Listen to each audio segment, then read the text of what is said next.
Episode 404, 405 एक महावीर योद्धा। ये स्टोरी मेरे चैनल एडिशन पर अपलोड किए गया है। चलिए शुरू करते हैं। Subscribe please. मुरा शहर के दूसरे विभाग में एक विशाल युद्धाभ्यास मैदान में कई कुलों, गुरुकुलों और संगठनों के योद्धा कतारें बनाकर खड़े थे। वहीं लाल कवचधारी योद्धाओं के ठीक सामने सुनहरे कवचधारी लोग खड़े थे। पर इसमें एक अजीब बात थी। सुनहरे कवचधारी योद्धाओं के सबसे आगे जो सुनहरा कवच पहने लड़का खड़ा था, उसका एक गाल काफी सूजा हुआ था और उसकी दोनों मुठियां कसकर बंद हुई थी और उसके आंखों से अंगारे बरस रहे थे। वो लड़का अपने सामने खड़े लाल कवचधारी लड़के को घूर रहा था। उसके सामने खड़ा लड़का बड़ी ही मासूमियत से उसे देख रहा था, मानो इसमें उसकी कोई गलती ना हो। ये मासूम लड़का कोई और नहीं हमारा शौर्य था और उसके सामने खड़ा सुनहरा कवच पहना लड़का कोई और नहीं युवराज आर्यन था। आर्यन के बगल में खड़ी कामिनी गुस्से से बोली, शौर्य अग्निहोत्री, तुमने अपनी मर्यादा का उल्लंघन किया है। तुमने मकर साम्राज्य के युवराज पर जानबूझकर हाथ उठाने की हिम्मत की है। इसकी तुम्हें भारी कीमत चुकानी पड़ेगी। इस पर शौर्य ने नाक सिकुड़ते हुए कामिनी को देखा और धीरे से अपने ओंठों को हिलाते हुए बोला, चुप कर चुड़ैल, ज्यादा भौंक मत वरना मेरे कुत्ते के साथ तेरी शादी करवा दूंगा। तभी शेरा ने अपनी जुबान को अपने नाक के ऊपर फेरा और बोला, वैसे ये इतनी भी बुरी नहीं है, पर मेरी चुनी लड़की इतनी घमंडी नहीं हो सकती। मुझे वो गरीब गाय की तरह की लड़कियां पसंद है, पर मैं इसे बाजार में ऊंचे दामों पर बेच सकता हूँ।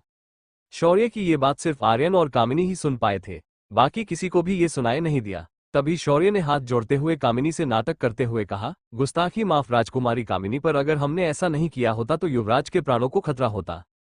शौर्य ने ये बात बड़े ही विनम्रता से कही थी, जिस वजह से सुनने वाले लोगों को लगा कि वो सच बोल रहा है। पर हर कोई इस बात से भी हैरान था कि शौर्य के एक थप्पड़ में स्वर्ग स्तर का योद्धा युवराज आर्यन धूल चाट रहा था। बात कोई भी हो, पर युवराज की जो बदनामी होनी थी वो हो चुकी थी और इस पर कोई मार्ग नहीं था। आर्यन ने अपने इतने बड़े अपमान के घूंट को चुपचाप पी लेना सही समझा और वो दूसरी तरफ मुड़ गया और आगे कुछ नहीं बोला। ऊपर से उसे इस बात का भी एहसास हो चुका था कि शौर्य साधना स्तर में उससे बहुत अधिक कमजोर है, पर वो उसे एक थप्पड़ में धूल चटा सकता है। वहीं कामिनी अभी भी शौर्य के ऐसे जवाब से संतुष्ट नहीं लग रही थी और वो कुछ और भी कहना चाहती थी, पर तभी मंच पर खड़े प्रबंधक की आवाज आई, देवियों और सज्जनों, ध्यान दीजिए कि ये मुकाबला 4 चरणों में होने वाला है। पहले चरण में सभी योद्धा इस छोटे आयाम में प्रवेश करेंगे।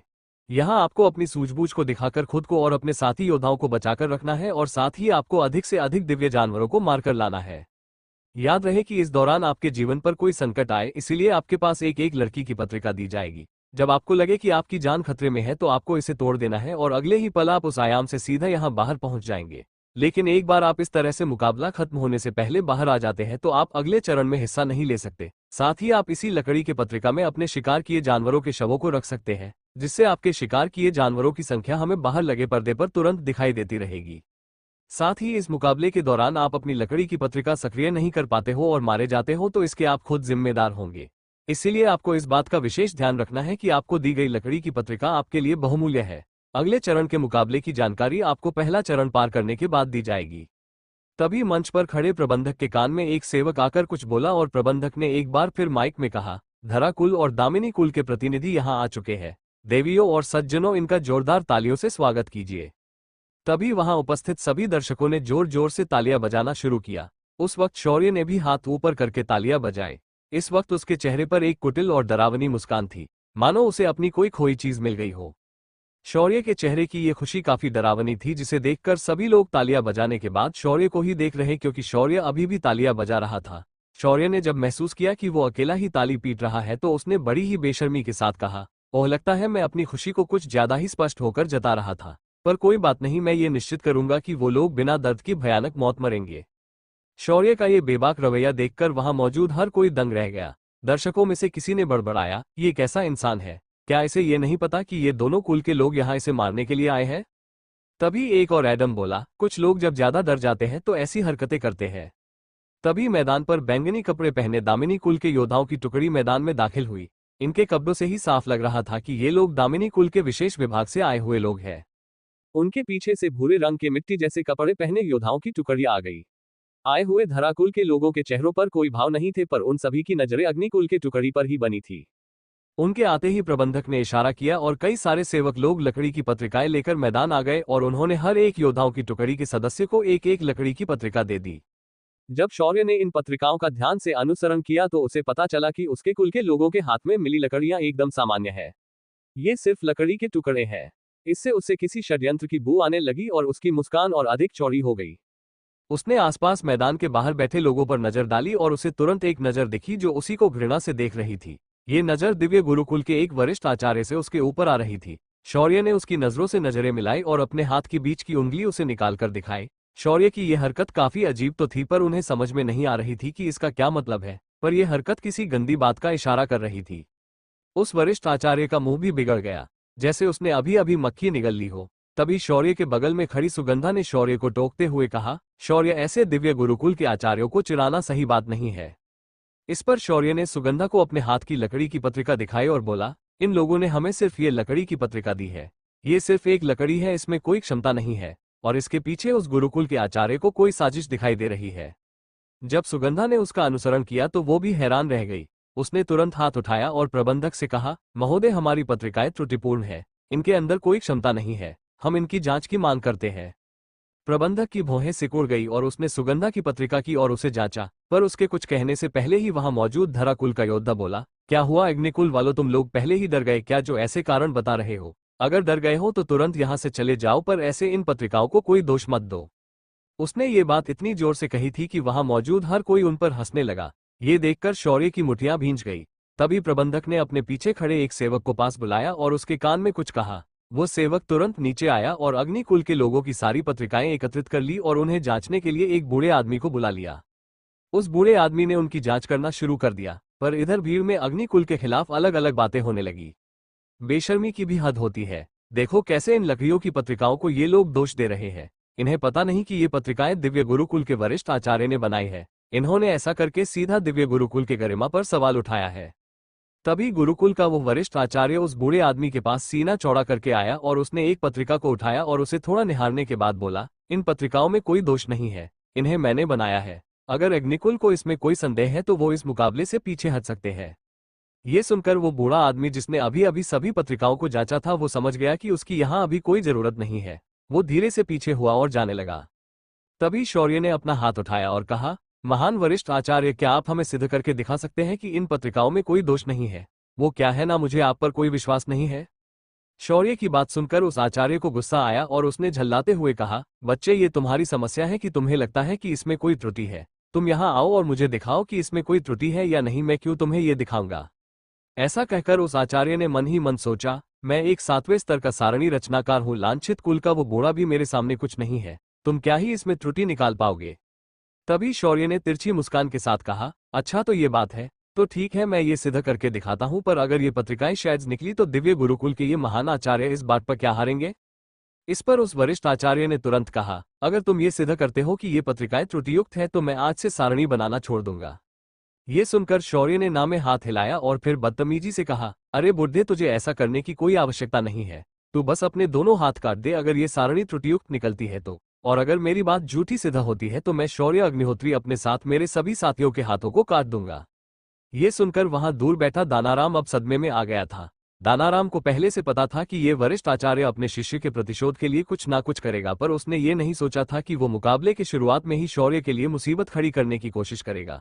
अब दानाराम इस बात के लिए कुछ नहीं कर सकता था, क्योंकि इसके आगे जो कुछ भी होगा वो दिव्य गुरुकुल ही तय करने वाला था। ये वरिष्ठ आचार्य और कोई नहीं स्वयंवर में आए हरीश का गुरु था। उसने ही हरीश को वह सारणी तोड़ने वाला टोकन बनाकर दिया था, पर हरीश उसमें सफल नहीं हो पाया। पर शौर्य ने उस बक्से को आराम से खोला भी और जीत भी गया। शौर्य की स्वयंवर में ये जीत इस आचार्य का सबसे बड़ा अपमान था। उसी का बदला लेने के लिए उस आचार्य ने शौर्य के लिए ऐसी मुसीबत खड़ी करने की सोची थी, पर उसे क्या पता था कि शौर्य अब इसके बदले उससे उसका हाथ ही मांग लेगा। शौर्य की बात सुनकर वरिष्ठ आचार्य को संदेह होने लगा कि शौर्य उसकी चोरी कहीं पकड़ ना गई हो, पर उसने जब सोचा कि शौर्य बस एक 18 से 20 साल का युवा है तो उसने इस विचार को दिमाग से बाहर निकाल दिया और हंसते हुए बोला, बच्चे, मुझे तुम्हारी ये शर्त मंजूर है, पर याद रखना कि अगर तुम हार गए तो तुम्हारा बचना मुश्किल ही नहीं नामुमकिन है। इस पर शौर्य ने कुछ नहीं कहा और बस शेरा को देखा और बोला, शेरा, जाओ इस बुड्ढे को इसकी औकात दिखा दो। शेरा उछलकर मंच पर चला गया और उस वरिष्ठ आचार्य के सामने खड़ा हो गया। तभी शौर्य ने ऊंची आवाज में कहा, आपके इन पत्रिकाओं में त्रुटि तो मेरा कुत्ता ही ढूंढ लेगा, मुझे खुद आगे आने की कोई जरूरत नहीं है। ऐसा कहकर शौर्य ने अपने हाथ पीछे बांधे और सिर ऊंचा करके वरिष्ठ आचार्य को देखने लगा। वरिष्ठ आचार्य को इतना अपमानित महसूस हुआ कि उसका पूरा शरीर कांपने लगा। तभी शेरा ने एक पत्रिका को मुंह में दबाया और उसे जमीन पर रख दिया। फिर उसने अपने पंजे से उन पर खरोंच मारी और वो पत्रिका टुकड़ों में बिखर गई। वहां मौजूद लोगों को कुछ नहीं समझ आया, पर तभी शेरा ने वहां खड़े एक सेवक के हाथ से पत्रिका छीनी जो अग्निकुल की पत्रिका नहीं थी। उसे भी शेरा ने जमीन पर रखा और उसे खरोंच दिया। अगले ही पल उसके ऊपर उकेरे अदृश्य मंत्र उद्दीपित होकर सुनहरे अक्षरों में हवा में तैरने लगे। ये देखकर वहां मौजूद लोग हैरान हो गए। तभी शौर्य ने जोर से कहा, देखा, तुम लोगों ने हमारे कुल को दी गई पत्रिका सिर्फ एक लकड़ी का टुकड़ा है, जबकि दूसरे किलों के पत्रिकाओं पर मंत्र उकेरे गए हैं। अगर आप लोगों को अभी भी विश्वास नहीं होता तो आप बाकी की पत्रिकाओं को आगे आकर तोड़कर देख सकते हो। पर तभी वो वरिष्ठ आचार्य बोला, पत्रिका को तोड़कर कोई भी फर्क तुरंत बता सकता है, ये गलत है। तभी मंच पर खड़े शेरा का दिमाग फिसल गया और उसने उस आदमी की धोती को मुंह में पकड़ा और झटका दे दिया। एक झटके में वह वरिष्ठ आचार्य सिर्फ अपने अंतर्वस्त्र पर उस मंच पर खड़ा था। ये नजारा देखकर सभी की हंसी निकल गई। तभी शौर्य ने आगे आते हुए कहा, वरिष्ठ आचार्य, बेशर्मी की भी हद होती है। अपने हमें बस इतना कहा था कि इन पत्रिकाओं की त्रुटि निकालकर दिखाओ, पर अपने हमें ये नहीं कहा था कि इसे तोड़ना है या नहीं। पर हमने एक बात सिद्ध की है कि तुम्हारी पत्रिकाएं त्रुटियुक्त है, तो मैं अब आपके दोनों हाथ लेना चाहूंगा। शौर्य ने इतना कहा और उसके हाथों में चंद्रहास प्रकट हो गई। वो वरिष्ठ आचार्य थरथर कांपने लगा। उसे समझ नहीं आ रहा था कि क्या करे और क्या ना करे। उसे अपने हाथ पहले ही कटे हुए महसूस होने लगे। तभी वहां मौजूद एक और वरिष्ठ आचार्य आगे आए और मंच पर आकर शौर्य और उस वरिष्ठ आचार्य के बीच खड़े होकर बोले, शौर्य अग्निहोत्री, मुझे लगता है कि आपको ये करने से पहले हमारे गुरुकुल की गरिमा का विचार करना चाहिए। आप कृपया पीछे हट जाइए, वरना हमारे गुरुकुल को ना चाहते हुए भी आपके विरुद्ध कार्यवाही करनी पड़ेगी। क्या होगी शौर्य की प्रतिक्रिया इस बात पर? क्या शौर्य उस वरिष्ठ आचार्य को जाने देगा? क्या शौर्य इस मुकाबले में सम्मिलित हो भी पाएगा? शौर्य मैदान में बने मंच पर वरिष्ठ आचार्य के सामने खड़ा था। उसके और वारिस आचार्य के बीच इस वक्त एक और आदमी खड़ा था। उसने शौर्य को आगे बढ़ने से रोकते हुए साफ साफ दिव्य गुरुकुल के नाम से धमकी दे डाली और शौर्य का दिमाग हिल गया। शौर्य ने एक झटके से चंद्रहास को उस अभी अभी आए हुए आचार्य के गर्दन पर रखा और बोला, तुम उस वक्त कहाँ थे जब उसने मुझे चुनौती दी थी? तब क्यों नहीं आए बीच में बोलने के लिए? क्या तब तुम्हारे गुरुकुल की गरिमा कहाँ गई थी? अपने गले पर चंद्रहास की ठंडी धार को महसूस करके अभी अभी आया हुआ वो आचार्य थरथर कांपने लगा। उसे समझ नहीं आ रहा था कि क्या कहा जाए। तभी अब तक शांत बैठा दानाराम उठा और मंच पर आकर दोनों हाथ जोड़कर बोला, शौर्य, मैं खुद आपसे इस बात के लिए माफी मांगता हूँ। आप इस बात को आगे बिना बढ़ाए मुकाबले को शुरू करने दीजिए। इसके बदले गुप्त कुल आपको हर्जाना देगा। ये सुनकर शौर्य ने तीखी नजरों से दोनों आचार्यों को देखा और बोला, तुम्हारे गुरुकुल की हरकतों की वजह से दूसरे लोगों को तकलीफ होती है, इसीलिए इसका हर्जाना इनका गुरुकुल खुद देगा। मुझे इनकी तरफ से 2000 संचार रत्न चाहिए। सुनकर दोनों वरिष्ठ आचार्य एकदम से सकपका गए। वो ऐसा बिल्कुल नहीं कर सकते क्योंकि उनके पास भी बस 10 संचार रत्न है, तो 2000 कहां से लाएंगे। उन दोनों ने फिर शौर्य को देखकर कहा, हम क्यों भला इस बात को स्वीकार करें? हमने कोई गलती नहीं की है। इस पर शौर्य ने गुस्से से कहा, ठीक है, तो फिर तुम दोनों अब अपने दोनों हाथ यहां देकर जाओ। मुझे तुम्हारे गुरुकुल से कोई डर नहीं लगता, पर मेरे ऐसा करने से तुम्हारे गुरुकुल की जो प्रतिष्ठा है उसे मैं मिट्टी में मिला दूंगा। शौर्य ने उन्हें खुली धमकी दी थी। उन दोनों वरिष्ठ आचार्यों ने एक दूसरे को देखा, फिर डाबर को देखकर कहा, कुल प्रमुख, अगर आप इन संचार रत्नों की आपूर्ति करते हैं तो हम इनका मूल्य आपको दे देंगे। दानाराम ये सुनिए दंग रह गया। उसने शौर्य को घूरकर देखा, फिर उन दोनों आचार्यों से बोला, मैं आपको बस 200 संचार रत्न दे सकता हूं, इससे ज्यादा नहीं दे सकता। ये सुनकर उन दोनों का मुंह काला पड़ गया और शौर्य को दया की अपेक्षा से देखने लगे। शौर्य ने अकड़ते हुए कहा, तुम्हारे गुरुकुल की इतनी भी औकात नहीं कि तुम मुझे सिर्फ 2000 संचार रत्न भी नहीं दे सकते। तो है तुम्हारे जिंदा पर। ठीक है, फिर मुझे 200 ही दे दो। तुम जैसे भिखारियों और क्या ही अपेक्षा कर सकते हैं। जब भी शौर्य अपना मुंह खोलता, पूरा जनसमुदाय उसकी बात को साफ सुन लेता। लोगों को तुरंत ही समझ आया कि दिव्य गुरुकुल ने सच में इन पत्रिकाओं में कोई गड़बड़ी की थी और लोगों की कानाफूसी शुरू हो गई। धीरे धीरे पूरा जनसमुदाय दिव्य गुरुकुल को अजीब नजरों से देखने लगा। दिव्य गुरुकुल के उपस्थित वरिष्ठ शिष्य और अन्य प्रतिनिधियों ने अपना सिर झुका लिया। सभी को अंदर ही अंदर शर्म आ रही थी। इधर दिव्य गुरुकुल के लोगों को उनके ही खेल में अच्छा स्वाद चखाने के बाद दानाराम ने 200 संचार रत्न शौर्य को तुरंत लाकर दे दिए और शौर्य ने अपनी तलवार को अंदर रखा और वापस अपनी जगह पर चला गया। इधर नई पत्रिकाएं अग्निकुल को तुरंत लाकर दी गई। पत्रिकाएं मिलते ही मंच पर खड़े प्रबंधक ने सभी से कहा, मुकाबले में सम्मिलित लोगों को सूचित किया जाता है कि हर कुल की पत्रिकाएं एक मुख्य पत्रिका से जुड़ी होंगी और कुल के हिसाब से उनके अंकों को गिना जाएगा। हर कुल की तरफ से एक टुकड़ी इस मुकाबले में जा सकती है। एक टुकड़ी में 20 सिपाही और 2 प्रमुख रहेंगे। शौर्य ने पीछे मुड़कर देखा और फिर कुछ सोचते हुए बोला, इस मुकाबले में मैं और परदादी जाएंगे और हमारी सैन्य टुकड़ी हमारे साथ रहेगी। बक लोग यहीं बैठकर इंतजार करना। तभी शेरा बोला, भाई, दादी को क्यों इस उम्र में दौड़ा रहा है? अपन चलता है ना तेरे साथ। 1 टन की आवाज आई और शेरा के सिर पर 2 घावों के निशान दिखाई दिए और सुगंधा ने गुस्से से कहा, मुझे भी इस मुकाबले में जाने की इच्छा नहीं है, तुम ही जाओ। ये सुनकर शौर्य ने आखिर में न रहकर शेरा को अपने साथ लिया और 20 सिपाहियों की टुकड़ी के साथ उस आयाम प्रवेश द्वार की तरफ चला गया।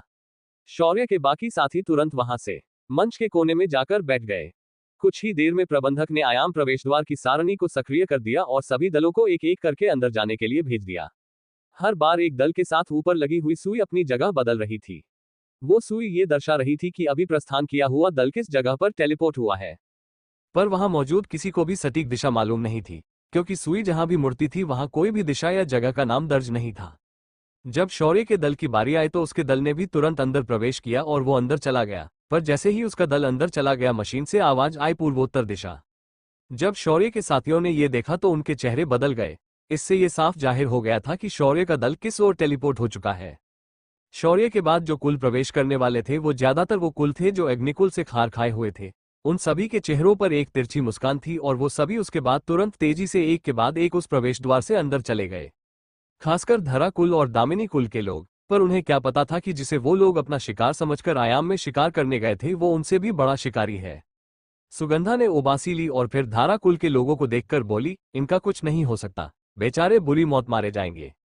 इधर आयाम के अंदर पहुंचते ही शौर्य को एहसास हुआ कि उसकी जगह का पता बाहर मौजूद लोगों को पहले ही पता चल चुका है, पर उसे इस बात का बिल्कुल भी डर नहीं था, क्योंकि उसे भी तो यही चाहिए था। शौर्य ने आयाम के अंदर पहुंचते ही तुरंत अपने साथियों को देखा और कहा, तुम 20 के 20 लोग एक चक्रव्यूह बनाकर शिकार करना शुरू कर दो। अगर कोई समस्या आती है तो तुम लोग इस मोती को सक्रिय कर देना, मैं अगले ही पल तुम्हारे पास पहुंच जाऊंगा। ऐसा कहकर शौर्य ने उनके पास वो खास संचार मोती उनके पास दे दिया। ये वही संचार मोती था जिसे शौर्य ने उस अंधे चोरों के जासूस से प्राप्त किया था। शौर्य ने उस मोती को अपने कान की बाली से सिस्टम की मदद से जोड़ लिया था और आज वो उसके काम के लिए आने वाला था। संचार मोती अपने लोगों के हाथ में देने के बाद शौर्य ने उनसे कहा, चाहे इंसान हो या जानवर अगर तुम्हारे विरुद्ध जाने की कोशिश करे तो छोड़ना मत, बाकी जो होगा मैं देख लूंगा। ऐसा कहकर शौर्य और शेरा तुरंत वहां से गायब हो गए। तभी सिस्टम की आवाज आई, होस्ट मुझे यहाँ इस क्षेत्र में कुछ अनोखी चीजों का आभास हो रहा है। ये आयाम जैसा दिखता है वैसा नहीं है, आपको सावधान रहना पड़ेगा। ये सुनकर शौर्य को हैरानी हुई, क्योंकि पहली बार शौर्य को सिस्टम खुद उसे सावधान रहने की सलाह दे रही थी। इसका मतलब था कि सिस्टम को ये अच्छे से मालूम था कि ये जो भी अनजान चीज इस आयाम में मौजूद है वो कोई साधारण चीज तो बिल्कुल भी नहीं है जिसके साथ शौर्य उलझ सके। शेरा ने अपनी नाक उठाई और हवा से कुछ सूंघकर बोला, भाई इस पूरे आयाम में अपन को ढेर सारे खजानों की गंध आ रही है, हम तो मालामाल हो जाएंगे। ऐसा कहकर शेरा उछलने लगा, पर शौर्य के चेहरे पर गंभीर भाव थे। उसने अपनी आंखें बंद की और आसपास मौजूद जानवरों और अन्य योद्धाओं की जांच की। शौर्य इस वक्त अपने साथियों से काफी दूर पहुंच चुका था। जब उसने अपनी आध्यात्मिक चेतना को जारी किया और आसपास की जानकारी लेने की कोशिश की और उसकी भौहें सिकुड़ गई, क्योंकि उसके आसपास रथी, महारथी और स्वर्ग स्तर के आध्यात्मिक जीव मौजूद थे और इस आयाम के हर कोने में उसकी दिव्य चेतना को अवरोध महसूस हो रहा था। शौर्य को ऐसे लगने लगा कि इस आयाम के हर कदम पर कोई ना कोई खजाना छुपाया गया है। वहीं बाहर जहां दिव्य गुरुकुल के वरिष्ठ आचार्य बैठे थे उनमें से एक वरिष्ठ आचार्य जो थे उनके चेहरे पर अजीब से भाव थे। ये वही आचार्य थे जिन्होंने इस आयाम प्रवेश द्वार को एक प्राचीन अमर सभ्यता के खंडहर से बाहर निकाला था। इस आयाम की शक्तियां कमजोर हो गई थी, जिस वजह से इस आयाम के अंदर स्वर्ग स्तर से ऊपर का एक भी साधक प्रवेश नहीं कर सकता था। इसीलिए वो खुद अंदर नहीं जा पाया था, पर उसने अपने शिष्यों से कहकर इस आयाम में हर तरफ संचार रत्नों को लगा लिया और इसका बाहर से ही निरीक्षण करने लगा था। पर उसे इस आयाम के अंदर कोई भी चीज नहीं मिली थी, पर उसे क्या पता था कि इसके अंदर ऐसे खजाने छुपे पड़े हैं जो कभी भी खुली आंखों से संचार रत्नों द्वारा नहीं देखे जा सकते थे। शौर्य ने उसके बाद सबसे पहले शिकार करने का निर्णय लिया और शेरा के साथ आसपास के जानवरों का शिकार करने निकल गया। इन जानवरों में उसे कई सारे जंगली सुअर और भैंसें मिली थी। उसके बाद कुछ हिंसक पशु भी मिले थे, जैसे धारियों वाले बाघ, लकड़बग्घे और अन्य जानवर। पर इन्हें देखकर शौर्य साफ बता सकता था कि ये सभी जानवर पृथ्वी पर पाए जाने वाले जानवरों से काफी बड़े और शक्तिशाली थे। कुछ जानवरों के अंदर तत्व ऊर्जा संचार करने की क्षमता भी विकसित हो गई थी। शौर्य ने सबसे पहले धरा तत्व का उपयोग करने वाले सुअरों का शिकार किया। शौर्य को इन्हें मारने में ज्यादा समस्या नहीं आई, क्योंकि वो बस महज रथी स्तर के जानवर थे। शेरा ने भी इनकी शिकार में शौर्य का साथ दिया, जिसके बदले शौर्य ने उसे एक अखंड सुअर खाने के लिए दे दिया। शेरा ने एक झटके में सुअर को किसी प्रोफेशनल शेफ की तरह साफ किया और उसे अपनी शक्तियों का उपयोग करके भून दिया। वहीं शौर्य बस कुछ फल और सब्जियां पकाकर अपना पेट भर सकता था। सुअरों के शिकार के बाद शौर्य और शेरा वहां से आगे निकल गए। तभी शेरा को कुछ इंसानों की गंध महसूस हुई और वो बोला, भाई अपना शिकार इधर ही चारेला है, अब मजा आएगा ना।